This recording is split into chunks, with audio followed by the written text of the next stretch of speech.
आप सभी का पुनः एक बार लर्निंग अड्डा 21 में हार्दिक स्वागत है साथियों। और मैं हूं संजय सिंह यादव। और आज इस वीडियो के अंतर्गत जो हम लोग चर्चा करने वाले हैं वो बहुउद्देशीय नदी घाटी परियोजना को लेकर के हम लोग डिस्कस करेंगे। जैसा कि आप जानते हैं, प्रतियोगी परीक्षा कोई भी हो, आपका निश्चित रूप से नदी घाटी परियोजनाओं से संबंधित क्वेश्चन हर हाल में 100% बनता ही है। साथियों, यहाँ पर जो वीडियो तैयार की गई है, जो आपके बीच में डिस्कस करूँगा, यह अपने आप में बहुउद्देशीय नदी घाटी परियोजना की एक कंप्लीट वीडियो होगी। चाहे जितनी भी भारत के अंदर नदी घाटी परियोजनाएं हैं, सभी को इस वीडियो के अंतर्गत इंक्लूड किया गया है। बहुत सारी यहाँ पे यूनिक आपका मतलब एक भी ऐसा प्रश्न नहीं होगा जो इसके बाहर से आपका प्रतियोगी परीक्षाओं में पूछा जाए। साथियों, मैं उम्मीद करता हूँ कि यदि आपको ये वीडियो पसंद आएगा साथियों, तो आप हमारा जो है जरूर सहयोग करिएगा। आप चैनल को लाइक करिएगा, चैनल को सब्सक्राइब करिएगा साथियों, और इस वीडियो को जो है शेयर जरूर करिएगा। यदि साथियों आप अपना काम करते, मैं तो अपना काम कर ही रहा हूं, यदि आप मेरा इतना सा थोड़ा सा सहयोग कर देते हैं, क्योंकि मैं आपके लिए इतनी मेहनत कर रहा हूं, तो आपका बस थोड़ा सा यदि सहयोग हो जाए, आप लाइक करना और अपने लोगों को, जो सिर्फ आपके अपने लोग हैं, आप उन्हीं को यदि इस वीडियो को शेयर करने का काम करते हैं, तो हमारे लिए आप सभी का बहुत जो है सहयोग होगा और हम आप सभी के लिए आभारी होंगे और इस तरीके की यूनिक वीडियो आपके बीच में लाता रहूँगा। चलिए साथियों, ज़्यादा देर न करते हुए हम लोग सीधा अपने टॉपिक पे आते हैं। तो जैसा कि आप देख रहे हैं, बहुउद्देशीय नदी घाटी परियोजनाएं, तो भारत में बहुत सारी नदी घाटी परियोजनाएं हैं। ये बहुउद्देशीय होती हैं और ये जो है देखा जाए तो दरअसल जो है विद्युत एवं जल दोनों को लेकर के तैयार की जाती हैं, इसीलिए इसका नाम हो जाता है बहुउद्देशीय। यानी इसके बहुत सारे उद्देश्य होते हैं। सिंचाई के भी काम में हम ले लेते हैं और इसके साथ ही साथ जो है विद्युत भी तैयार किया जाता है, यानी जल विद्युत परियोजनाएं। तो साथियों, जो पहली जल विद्युत परियोजना है, काफ़ी आप देख पा रहे हैं यहाँ से यहाँ तक क्वेश्चन है, वो आपकी नर्मदा घाटी परियोजना है। तो हम लोग नर्मदा घाटी परियोजना की बात करते हैं, तो आपको पता होना चाहिए कि जो हमारी नर्मदा नदी है, ये भारत की 5वीं सबसे बड़ी नदी है। तो नर्मदा नदी भारत की सबसे 5वीं बड़ी नदी है और नर्मदा घाटी परियोजना इसी के ऊपर बनाई गई है। जैसा कि आप देख पा रहे होंगे कि इस नदी पर जो है यदि देखा जाए तो 29 बड़ी परियोजनाएं, 135 मध्यम परियोजनाएं और 3000 छोटे छोटे बांध बनाने का लक्ष्य रखा गया था। लेकिन जो है हम बात करते हैं सरदार सरोवर परियोजना का, तो जो सरदार सरोवर परियोजना है या सरदार सरोवर जो बांध है, इसका जो निर्माण हुआ है वो गुजरात राज्य के नर्मदा नदी के तट पे हुआ है। यानी यह पूछा जाता है कि सरदार सरोवर बांध या सरदार सरोवर जो परियोजना है, यह आपकी नर्मदा घाटी जो परियोजना है, तो ये सरदार सरोवर परियोजना के नाम से आएगा। तो सरदार सरोवर परियोजना जो है किस नदी पर स्थित है, तो नर्मदा नदी के तट पर स्थित है। किस राज्य में स्थित है, तो वो गुजरात राज्य में स्थित है। अगर हम इसके ऊंचाई की बात करते हैं साथियों, तो ये जो है 138 मीटर ऊंचा जो है बांध है। बांध की जो ऊंचाई है वो 138 मीटर है। लेकिन यह जो है नर्मदा नदी पर नवगांव के पास, यानी नवगांव नर्मदा नदी के तट पे गुजरात राज्य के अंदर नवगांव के पास 138 मीटर ऊंचा ये बांध बनाया गया है। अब हम लोग थोड़ी आगे बात कर लेते हैं कि यह जो नदी घाटी परियोजना है, जहां पे इसके जो विद्युत का जो उत्पादन होता है, इसका सर्वाधिक प्रतिशत जो हिस्सा होता है वो मध्य प्रदेश को जाता है। यानी 57% जो विद्युत की आपूर्ति होती है वो मध्य प्रदेश को होती है। यानी आपसे पूछा गया है 100%। और ये पूछा गया है कि अधिक जो विद्युत की जो सरदार सरोवर परियोजना है, इसके जो विद्युत की आपूर्ति है वो सर्वाधिक किस राज्य को जाती है, तो वो मध्य प्रदेश को जाती है। अगर पानी की जल की आपूर्ति को लेकर के बात की जाए या ऑल ओवर होल की बात की जाएगी, तो इस पर हम लोग आगे चर्चा करेंगे। पहले विद्युत की बात करते हैं, तो आपका सर्वाधिक मध्य प्रदेश को विद्युत जाता है। अब ये देखिए, लाभान्वित राज्य पूछा जाता है कि सरदार सरोवर जो ये परियोजना है या जो नर्मदा घाटी जो ये परियोजना है, यह परियोजना से कितने राज्य लाभान्वित होते हैं। तो लाभान्वित राज्य से भी क्वेश्चन पूछा गया है, तो वो है आपका गुजरात, राजस्थान, महाराष्ट्र एवं मध्य प्रदेश। चूंकि गुजरात राज्य में ये बांध बना है, लेकिन इस बांध से जो है, यानी इस नदी घाटी परियोजना से गुजरात और उससे जुड़ा राजस्थान और उसी से जुड़ा आपका जो है महाराष्ट्र और इसी से जुड़ा आपका मध्य प्रदेश, यानी 4 राज्यों की ये संयुक्त परियोजना है, यानी लाभान्वित राज्य हैं। अब हम लोग थोड़ी आगे बात करते हैं ये बहुत ज़्यादा इम्पोर्टेंट है, बहुत ज़्यादा ये पूछा जाता है कि सरदार सरोवर जो परियोजना थी इसका विरोध जो है किसके द्वारा किया गया था।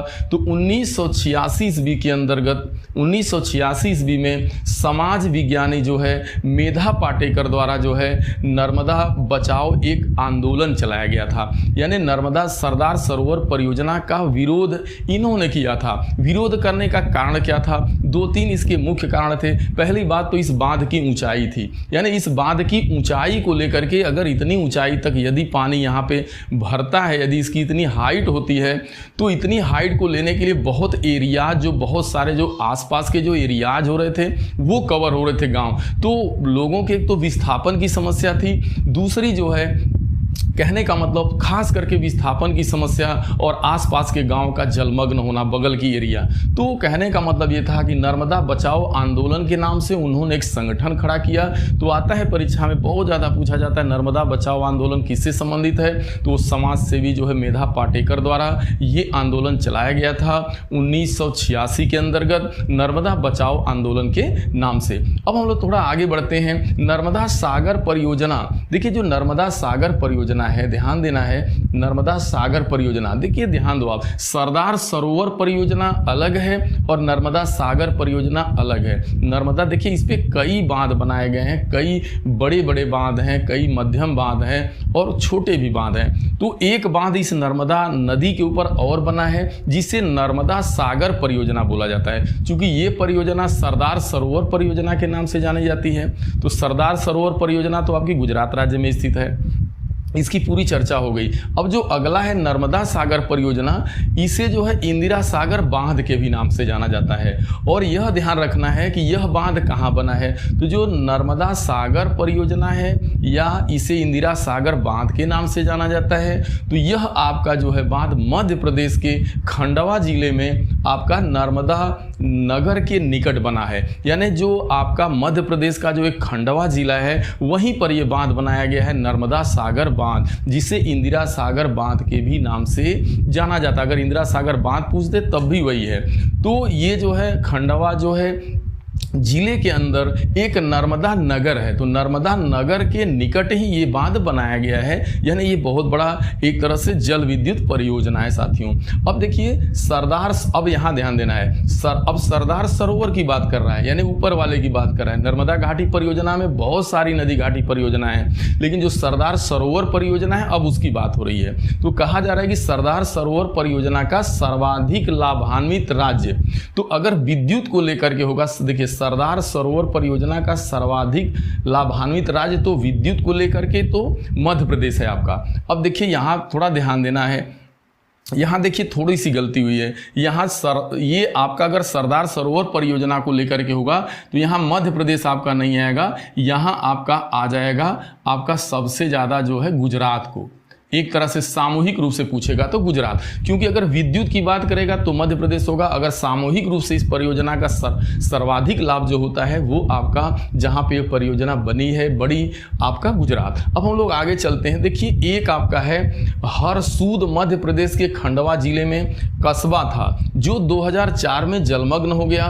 तो ये पूछता है कि वो जो है आपका ये आता है कि हरसूद जो आपका एक गांव है, हरसूद जो कस्बा था जो 2004 में बिल्कुल जलमग्न हो गया था, वो किस बांध के कारण था, तो वो इंदिरा सागर बांध, यानी वही मध्य प्रदेश का वही खंडवा जिला, यानी ये खंडवा जिले के अंदर यह एक कस्बा है जिसका नाम है हरसूद। यह 2004 में बिल्कुल जलमग्न हो गया था, इसलिए चर्चा का विषय था। तो आप हरसूद को भी ध्यान में रखेंगे, यह क्वेश्चन पूछा गया है।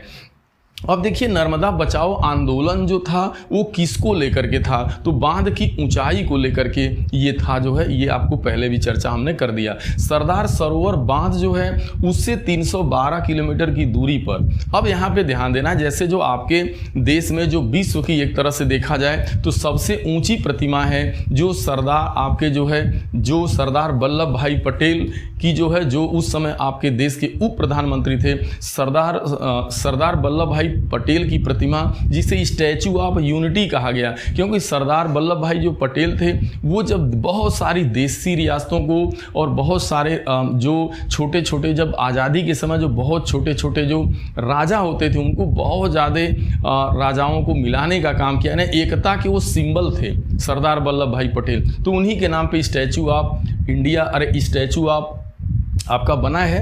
तो ये देखना है आपको, सरदार सरोवर बांध से, सरदार जो सरोवर बांध है उससे 312 किलोमीटर की दूरी पर एक साधु बेट, यानी साधु बेट एक तरह से देखा जाए तो साधु बेट नामक स्थान पर नर्मदा नदी पर एक टापू है, यानी उस टापू का नाम है, टापू का मतलब जिसके दोनों तरफ चारों तरफ नर्मदा नदी का पानी है, बीच में टापू टाइप, मतलब एक स्थान है, एक प्लेस है थोड़ा ऊंचा, उसी पर जो है, और वह गुजरात के भरूच जिला में, यानी गुजरात के भरूच के निकट नर्मदा जिला में स्थित है। उस जिले का भी नाम है नर्मदा जिला। इसकी ऊंचाई 182 मीटर है, जो विश्व की सबसे ऊंची मूर्ति के नाम से जानी जाती है। ठीक है, तो वो आपका सरदार वल्लभ भाई पटेल के, तो यह भी आपका इसी नर्मदा नदी के तट के पास ही बनाया गया है, उसी के टापू में बना है। उस टापू का नाम है आपका जो है, यहाँ आप देख पा रहे हैं कि उस टापू का नाम है साधु बेट। अब हम लोग आगे बढ़ते हैं, भाखड़ा नांगल परियोजना। तो बहुत जल्दी से चलते, देखिए भाखड़ा नांगल जो परियोजना आपकी है वो पंजाब, हरियाणा एवं राजस्थान का एक संयुक्त उपक्रम है, यानी इन 3 राज्यों का एक संयुक्त परियोजना थी जो है। अब भाखड़ा और नांगल, देखिए जो भाखड़ा पड़ता है दरअसल वो आपका देखा जाए तो वो आपका पंजाब के अंदर है, और नांगल जो देखा जाए वो हिमाचल प्रदेश के अंदर है। ये दोनों की सीमाओं पे सतलज नदी के, देखिए पहली बात तो भाखड़ा नांगल बांध जो है देखा जाए तो किस नदी पर बना है, यह पूछता है बहुत ज़्यादा। तो ये सतलज नदी के तट पे बना है।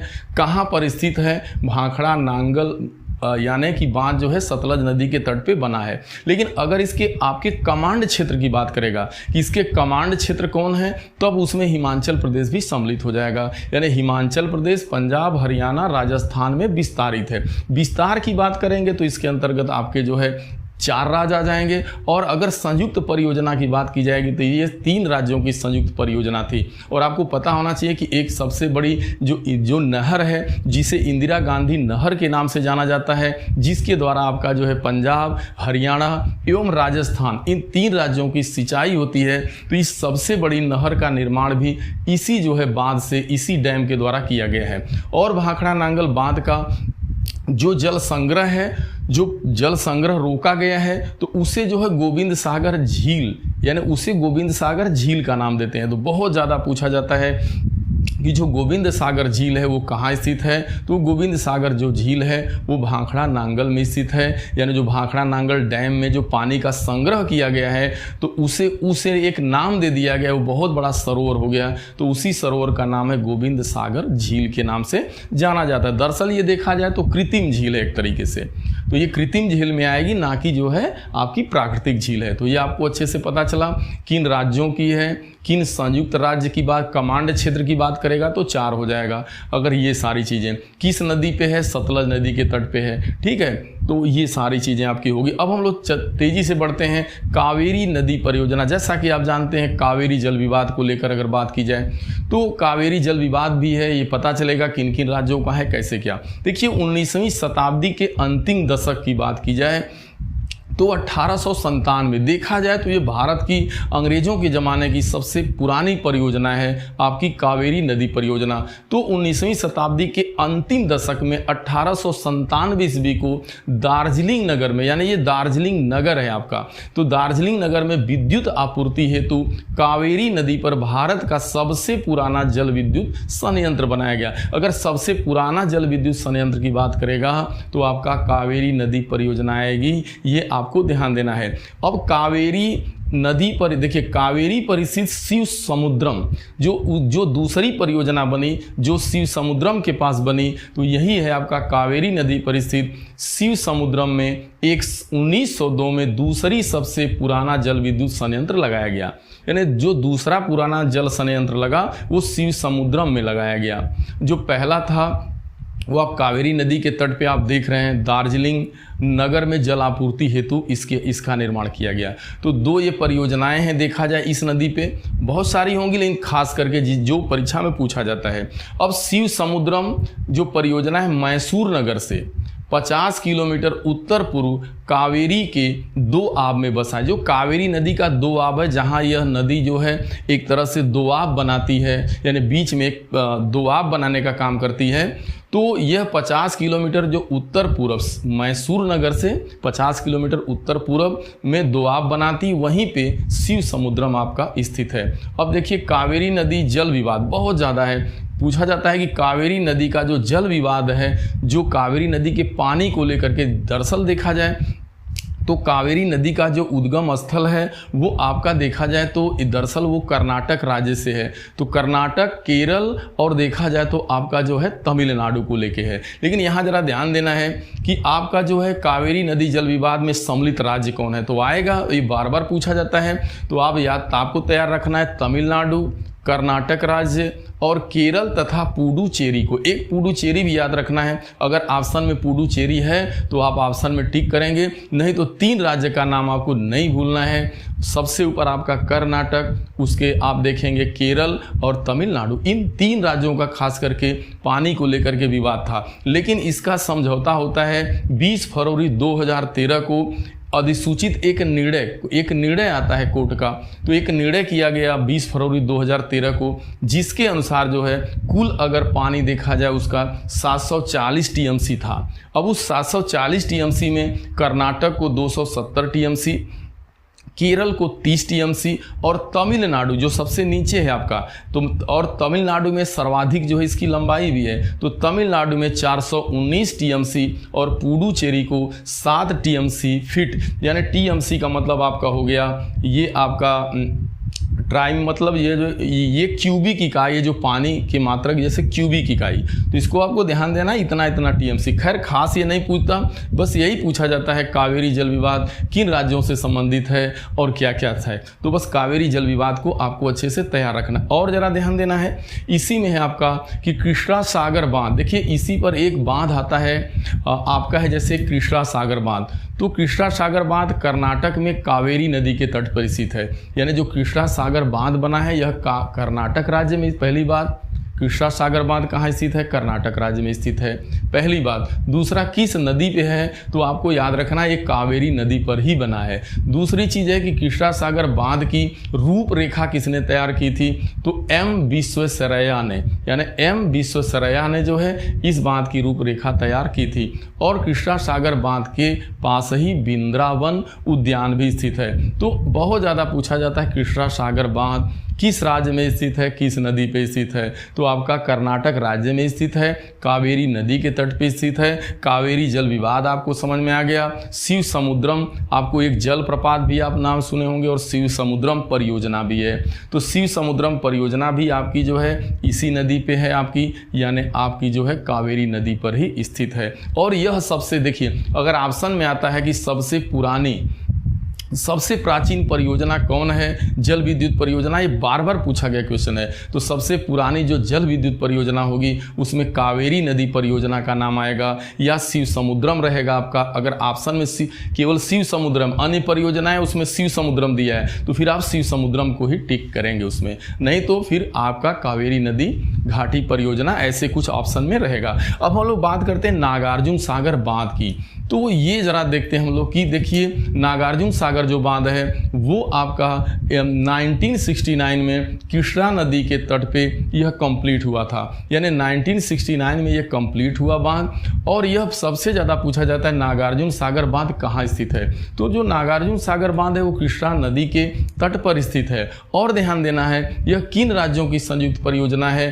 तो जो आंध्र प्रदेश हुआ करता था उसका जब एक अलग राज्य जो हो गया तेलंगाना, यानी आंध्र प्रदेश और तेलंगाना दोनों राज्यों की ये संयुक्त परियोजना है, यानी इससे दोनों राज्य लाभान्वित होते हैं।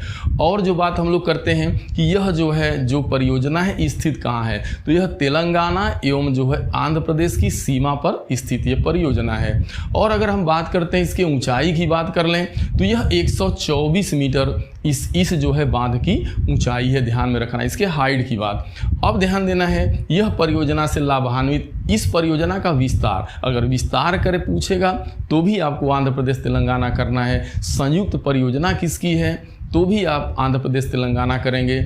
और नागार्जुन सागर बांध जो है कृष्णा नदी के तट पे बना है, बहुत ज़्यादा तो यही पूछता है, नागार्जुन सागर बांध जो है कृष्ण नदी पर स्थित है, कृष्णा नदी। अब हम लोग चलते हैं हीराकुंड बांध, ये बहुत ही ज़्यादा पूछा जाने वाला है।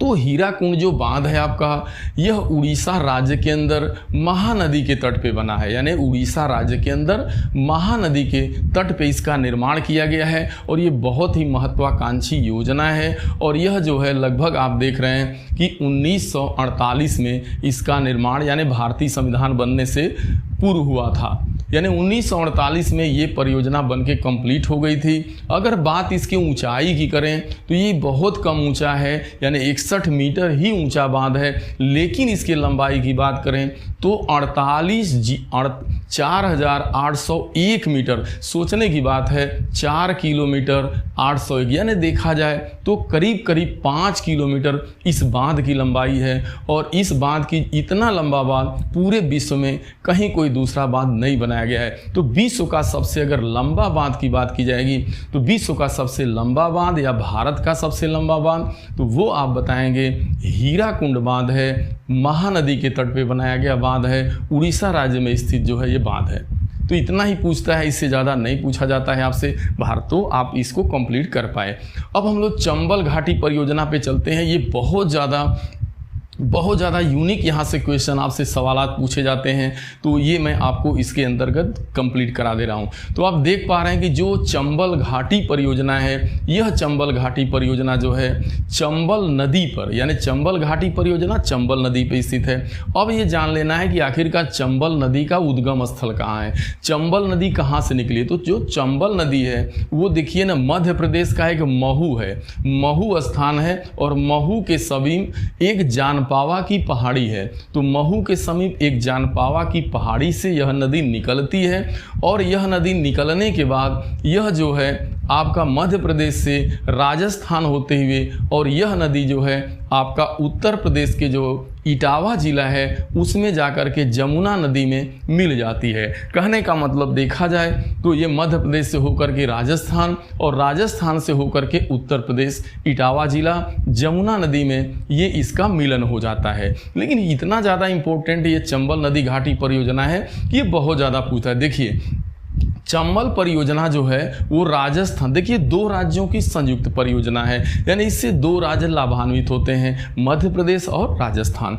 तो 2 राज्यों की संयुक्त परियोजना है। और इस नदी पर खास करके जो 3 बांध बनाए गए हैं ये बहुत ज़्यादा इम्पोर्टेंट हैं। 3 बांध भी नाम आ सकता है, यानी 3 बांध भी दे सकता है, उसी को सागर भी बोल सकता है। जैसे बहुत ज़्यादा पूछा जाता है गांधी सागर बांध कहाँ स्थित है। तो जो गांधी सागर बांध है वो आपका चंबल, देख रहे हैं आप, देख रहे हैं कि चंबल नदी, तो जो गांधी सागर बांध है वो चंबल नदी के तट पे बनाया गया है। और यह चंबल, और लेकिन पूछता है कि जो गांधी सागर बांध है वो किस राज्य में स्थित है। तो जो गांधी सागर राज्य है वो मध्य प्रदेश में स्थित है। लेकिन वहीं राणा प्रताप सागर बांध और जवाहर सागर बांध, या जवाहर सागर भी कह सकता है और राणा प्रताप सागर भी, यानी राणा प्रताप सागर बांध जो जवाहर बांध है यह राजस्थान राज्य में स्थित है। तो जो कहाँ है देखा जाए तो यह कोटा, जो राजस्थान का जो कोटा जिला है या कोटा जो है प्लेस, उससे 30 किलोमीटर की दूरी पर यह जवाहर सागर बांध बनाया गया है। तो आप अच्छे से तैयार रखना कि अगर गांधी सागर बांध की बात करेगा तो गांधी जी बीच में आ जाते हैं, यानी वो मध्य मध्य प्रदेश में रहेंगे। तो गांधी सागर बांध नाम लेगा तो मध्य प्रदेश की हो जाएगा। और अगर बात करेगा जवाहर सागर या राणा प्रताप सागर, क्योंकि आपको इतना दिमाग में होना चाहिए कि चित्तौड़गढ़ जो है वो राजस्थान में पड़ता है, तो राणा प्रताप जी का जो किला है वो आपका चित्तौड़गढ़ में है। तो इस तरीके से माइंड में मैप होना चाहिए कि वो जो है अगर राणा प्रताप सागर है और जवाहर सागर की बात करेगा तो वो आपका जो है राजस्थान राज्य में। तो ये बहुत तीनों इंपॉर्टेंट हैं, गांधी सागर, जवाहर सागर और राणा प्रताप सागर, जो चंबल नदी के तट पे आपके बनाए गए हैं, चंबल नदी के तट पे। और कहाँ से उद्गम है, ये सारी बातें हो गई। अब हम लोग अगले बात पे चलते हैं, टिहरी बांध परियोजना।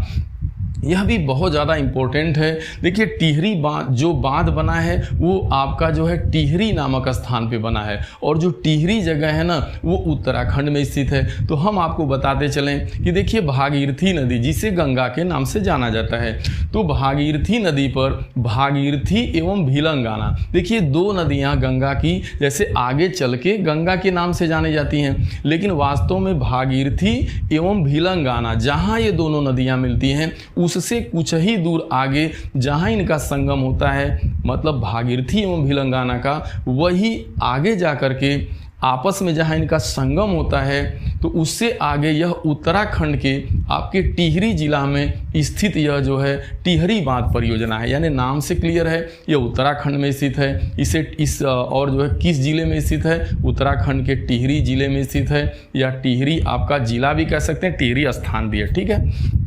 अब देखिए दरअसल यह बांध क्यों चर्चा में, इसके पीछे कारण है कि यह देश का सबसे ऊंचा बांध है। इसकी ऊंचाई 260 मीटर है। तो सोचिए देश का सबसे ऊंचा बांध आपका देखा जाए तो टिहरी बांध है आपका, जो टिहरी स्थान पे बना है, उत्तराखंड में स्थित है। और ये जो है भागीरथी एवं भीलंगाना के संगम स्थल से कुछ आगे बना हुआ है। ये चीज़ हो गया, यह सबसे देश का, भारत का सबसे ऊंचा बांध। अगर सबसे लंबे बांध की बात की जाएगी तो आपको महानदी के तट पे बना हीराकुंड बांध, जिसकी चर्चा हम लोग पहले ही कर पाए। अब देखिए टिहरी बांध परियोजना का बहुत ज़्यादा विरोध किया जा रहा था, और ये क्वेश्चन आपके बहुत ज़्यादा यूपीएससी सिविल सर्विसेज एग्जाम में जो है कारण बताओ वाले में आता है, ठीक है। तो इसमें बहुत ज़्यादा पूछता है। तो यहाँ ध्यान में रखना है कि टिहरी परियोजना के विरोध क्यों किया जा रहा था। विरोध कारण था इसकी बहुत ज़्यादा ऊंचाई को लेकर के, और टिहरी जो स्थान है ये जो है आपका भूकंपी जोन में आता है। तो कहने का मतलब भूकंप प्रणव क्षेत्र में पहली बात तो ये बांध बना हुआ है, यह विरोध का कारण था। दूसरी बात, पर्यावरण को क्षति पहुंच रही थी। इस बांध के बन जाने से बहुत ज़्यादा जो है पर्यावरण को भी नुकसान था। उसका कारण बहुत सारा है कि पेड़ पौधों का जलमग्न हो जाना, बहुत सारी चीज़ें हैं। पर्यावरण को क्षति थी। दूसरी बात जो है लोगों के विस्थापन को लेके था। जब इतनी ज़्यादा ऊंचाई होगी तो बहुत सारा एरिया जलमग्न हो जाएगा, जो रिहायशी इलाका होता है, तो उन्हें पुनर्वास की समस्या थी। जैसे नर्मदा बचाओ आंदोलन में लोगों की पुनर्वास की समस्या, जो आसपास के गांव थे, जो लोग रहने वाले थे, उनके पुनर्वास की समस्या को खतरा पहुंच गया था इस नाते। और वही हाल यहाँ भी था। 3 कारण इसके थे। इन 3 प्रमुख कारणों के द्वारा जो है टिहरी बांध परियोजना का बहुत ज़्यादा विरोध किया जा रहा था, और ये सबसे ऊंची परियोजना हो गई। अब हम लोग चलते हैं, लास्ट है आपका दामोदर घाटी परियोजना। तो देखिए दामोदर जो नदी है वो देखा जाए तो जो पश्चिम बंगाल की हुगली नदी है, जो कोलकाता में स्थित है, तो हुगली नदी की ये सहायक नदी है आपकी। कौन? दामोदर नदी। दामोदर नदी हुगली की एक सहायक नदी है। और आप देखेंगे इस नदी को, देखिए हुगली को, अब देखिए जो दामोदर नदी है इसे बंगाल का शोक कहा जाता है। यानी बंगाल का शोक किस नदी को कहते हैं? दामोदर नदी को। अगर बिहार का शोक किसे कहा जाता है? कोसी नदी को, क्योंकि कोसी नदी कभी भी अपना मार्ग बदल देती है। वही हाल इसका है कि बहुत ज़्यादा जो है, क्योंकि देखिए इस दामोदर नदी की जो सहायक नदी है वो बराकर नदी है, तो कई नदियों का पानी इसमें मिल जाता है, जिस वजह से जो है दामोदर बहुत ज़्यादा जो है नुकसान पहुंचाती है। इसीलिए इसे बंगाल का शोक भी कहा जाता है। अब ध्यान में रखना है इस नदी पर बनने वाले बांध। तो इस पर जो बनने वाले बांध हैं वो देखिए मैथान बांध है, बेल पहाड़ी है आपका, और तिलैया बांध और पंचेत हिल बांध। खास करके आपसे पूछा जाता है तिलैया बांध या तिलैया बांध किस नदी पर बना है, तो आप बताएंगे वो दामोदर नदी पे बना है। वो दामोदर घाटी दामोदर नदी पर बनाया गया एक बांध है। तिलैया बांध कहाँ स्थित है, ये पूछा गया है। अब थोड़ा एक क्वेश्चन छूट जाता है आपका, वो ये है कि जो उत्तर प्रदेश का जो सोनभद्र जिला है वहाँ पे आपको पता होना चाहिए कि वहाँ से सोन नदी और रिहंद 2 नदियाँ हैं, ये आपस में मिल करके देखा जाए तो बिहार के पटना में आकर के ये जो है गंगा नदी में मिल जाती हैं। एक तरह से कहा जाए तो गंगा की सहायक नदी के नाम से आप कह सकते हैं। तो गोविंद बल्लभ पंत सागर एक झील है या गोविंद बल्लभ पंत सागर कहाँ स्थित है, तो यहीं पर जो है दोनों नदियों के पानी को बांध दिया जाता है, कहाँ पे, सोनभद्र जिला में, और उनके द्वारा जो जलाशय का निर्माण होता है उसे गोविंद बल्लभ पंत सागर के नाम से जाना जाता है। यह जल विद्युत परियोजना है, जल को लेकर के एवं विद्युत दोनों को लेकर के यह परियोजना है। और किस नदी पर यह स्थित है, तो गोविंद बल्लभ पंत सागर जो है रिहंद नदी पे है, क्योंकि रिहंद नदी के पानी को बांध दिया जाता है और रिहंद का पानी सोन में आता है और सोन का पानी जो है आपका जो सोन नदी है, ये नदी जा करके जो आपका पटना, जहाँ पे आपका गांधी एक पुल, मतलब जैसे पटना में आकर के, यानी जो बिहार का पटना ज़िला है, यानी पटना जो राजधानी है, वहीं पे इसका जो है मिलन गंगा में हो जाता है। फिर ये देखा जाए तो गंगा मिल करके बंगाल की खाड़ी में चली जाती है। साथियों, ये मैं उम्मीद करता हूँ कि जितनी भी नदी घाटी परियोजनाएं थी, इनसे जुड़े जितने भी सवाल थे, मैंने सभी को कोशिश किया और सारे काफ़ी महत्वपूर्ण क्वेश्चन इसमें आपको साथियों बतलाए गए। यदि ये वीडियो आपको पसंद आए साथियों तो इसे शेयर जरूर करिएगा। साथियों, कम से कम अपने ही लोगों के बीच शेयर करिए, मत दूसरे को शेयर करिए। जो आपके अपने हों आप उन्हें ही शेयर कर दिया करिए, तो कम से कम हम जो आपके लिए मेहनत कर रहे हैं, बस आपको बस इतना ही काम मेरे लिए कर देना है। अगर इतना करते हैं तो आप मेरे लिए समझ लीजिए कि बहुत बड़ा काम आप हमारे लिए करते हैं, क्योंकि मैं मेहनत करता हूं तो थोड़ा कोशिश यहाँ पे ये रहता है कि आप थोड़ा वीडियो को जब शेयर कर देते हैं तो हमारे लिए एक बहुत बड़ी बात होती है। कम से कम आपके जो लोग हैं वह भी इससे लाभान्वित हो। मात्र मेरा उद्देश्य साथियों यही है कि ज़्यादा से ज़्यादा लोग इस वीडियो के द्वारा लाभान्वित हों। साथियों, हम लोग मिलेंगे पुनः अगली वीडियो में, और इसके लिए बहुत बहुत आप सभी का धन्यवाद। लेकिन साथियों, मैं एक बात कहना भूल गया, आप कमेंट जरूर किया करिए कि आपको वीडियो कैसा लगा, और यदि किसी भी विषय पर आप वीडियो चाहते हैं, यानी आपको उस सब्जेक्ट से जुड़ी जानकारी चाहिए, तो आप कमेंट करके बताएं। उस कमेंट में आप लिखें कि हमें इस चीज़ पे वीडियो चाहिए, हम उस पे बनाने का काम करेंगे। साथियों, पुनः आप सभी का बहुत बहुत धन्यवाद।